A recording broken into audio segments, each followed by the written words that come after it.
इस विश्लेषण का मकसद डेटा के जरिए लोगों की आवाज को समझना है। हमारा ध्यान किसी व्यक्ति पर नहीं बल्कि सिस्टम पर है, ताकि जनता के हित में एक बेहतर रास्ता तैयार हो सके। तो चलिए समझते हैं कि दुर्ग ग्रामीण का जनादेश हमें शासन के बारे में आखिर सिखाता क्या है। हमारे इस अध्ययन का केंद्र है दुर्ग ग्रामीण छत्तीसगढ़, क्योंकि किसी भी विश्लेषण की जड़ें उस इलाके की मिट्टी और वहां के लोगों के जीवन में होनी चाहिए। कहानी की असली शुरुआत वहीं से होती है। तो आगे हम क्या क्या देखने वाले हैं? सबसे पहले हम जमीन के फैसले को समझेंगे, फिर जनादेश को आंकड़ों में देखेंगे। इसके बाद हम उस बड़े राजनीतिक बदलाव का विश्लेषण करेंगे जो यहाँ हुआ। हम इस क्षेत्र में सत्ता के बदलते इतिहास को भी जानेंगे और इन सब से सीखकर हम शासन के लिए एक ब्लूप्रिंट और भरोसा दोबारा बनाने की एक ठोस रणनीति पर बात करेंगे। तो चलिए शुरू करते हैं पहले हिस्से से। चुनाव के नतीजों को सिर्फ एक राजनीतिक जीत या हार की तरह नहीं, बल्कि जनता के एक स्पष्ट संदेश के तौर पर देखना बहुत जरूरी है। मैं हमेशा ये मानता हूँ कि राजनीति में जमीनी हकीकत ही सब कुछ होती है। असली कहानी अखबारों की सुर्खियों में नहीं लिखी जाती, वो तो खेतों की मिट्टी और उस पर मेहनत करने वाले लोगों के जीवन में लिखी जाती है। उनकी रोजी रोटी और उनका सम्मान, यही किसी भी राजनीतिक तस्वीर को समझने की असली चाबी है। अच्छा, तो अब आते हैं आंकड़ों पर। 2023 के ये नतीजे आखिर हमें बता क्या रहे हैं? आइए इन नंबर्स के पीछे की कहानी को समझने की कोशिश करते हैं। सबसे पहले कुल मतदाताओं की संख्या। दुर्ग ग्रामीण में 2,20,704 मतदाता हैं। ये इस लोकतांत्रिक प्रक्रिया का पैमाना है। और देखिए, इनमें से 75.2% लोगों ने वोट डाला। और ये कोई छोटी बात नहीं है, क्योंकि ये आंकड़ा लगातार बढ़ रहा है। ये दिखाता है कि लोग अपनी आवाज सुनाने के लिए कितने जागरूक हो रहे हैं। तो फैसला क्या हुआ? जीत का अंतर रहा 16,642 वोटों का। ये एक बहुत ही निर्णायक जनादेश है, कोई मामूली बढ़त नहीं। तो ये है 2023 का पूरा लेखा जोखा।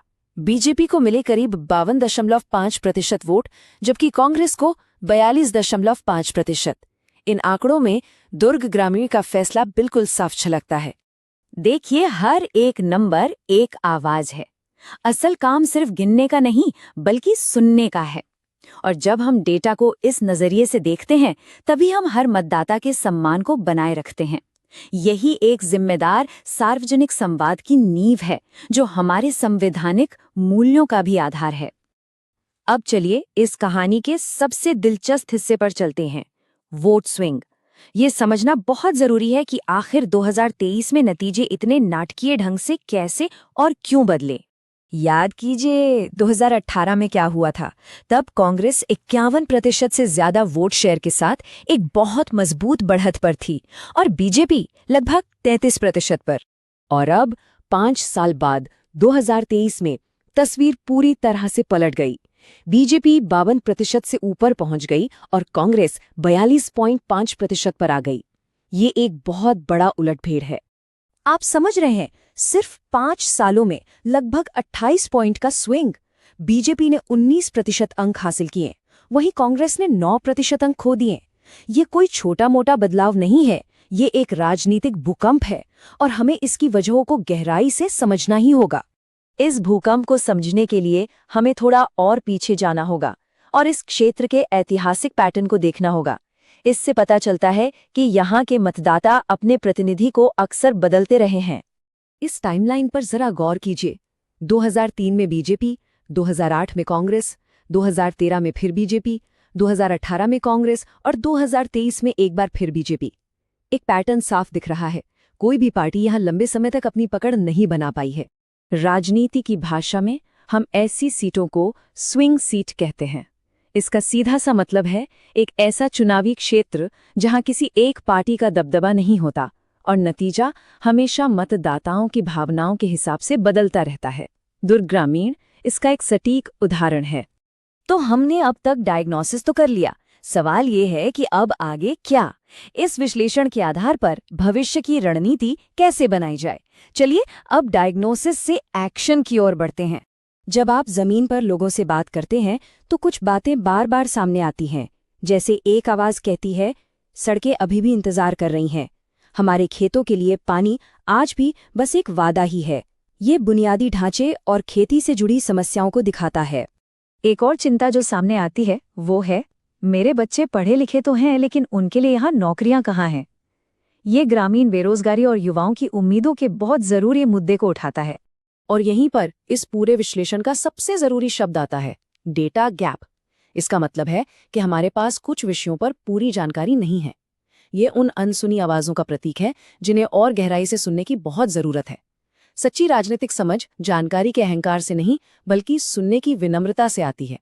तो इन सब बातों को अगर हम एक फ्रेमवर्क में रखें तो तस्वीर कुछ ऐसी बनती है। कांग्रेस की ताकत एक अनुभवी नेता और उनका नेटवर्क है, लेकिन कमजोरी सत्ता विरोधी लहर और शायद ग्रामीण जुड़ाव में आई कमी है। मौके कहाँ है? नौकरी और खेती जैसे स्थानीय मुद्दों में, जैसा कि हमने सुना। और खतरा एक मजबूत प्रतिद्वंदी और राज्य स्तरीय माहौल का।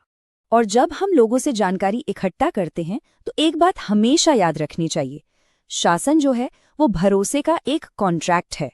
लोगों से ली गई किसी भी जानकारी का इस्तेमाल पूरी जिम्मेदारी से, उनकी सहमति से और सिर्फ उनकी बेहतर सेवा करने के लिए ही किया जाना चाहिए। तो चलिए अब बात करते हैं सबसे जरूरी हिस्से की। विश्लेषण तो हो गया, लेकिन अब एक्शन क्या हो?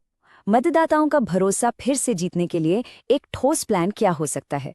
ये एक 90 दिन की वापसी की रणनीति हो सकती है, जिसके 3 सीधे सरल चरण हैं। पहले 30 दिन सुनो, लोगों के बीच जाओ, उनकी शिकायतें दर्ज करो। अगले 30 दिन काम करो, उन समस्याओं पर एक्शन लो और लोगों को बताओ कि काम हो रहा है। और आखिरी 30 दिन लोगों को जोड़ो, अभियान तेज करो और उन्हें वोट देने के लिए प्रेरित करो। सुनो, काम करो और जोड़ो। तो आखिर में कुछ ठोस सुझाव। पारदर्शिता से विश्वास वापस बनाएं, अपनी मौजूदगी बढ़ाकर अभियान को व्यक्तिगत बनाएं, एक सकारात्मक 5 सूत्रीय विजन पर जोर दें, इस स्विंग सीट को प्राथमिकता दें, संसाधन लगाएं और हाँ, स्थानीय मुद्दों पर केंद्रित डिजिटल अभियान चलाएं। दुर्ग ग्रामीण के लोगों ने तो अपनी बात कह दी है बहुत साफ साफ। अब सवाल ये नहीं है कि वे क्या चाहते हैं, सवाल ये है कि कौन उनकी बात सुनने और उनकी सेवा करने के लिए सच में तैयार है। If you want to become a people-centric leader and uplift your constituency, get in touch with blueprintstrategies.ai at mgr@blueprintstrategies.ai or call 080-4204-1602. Purpose Beyond Politics.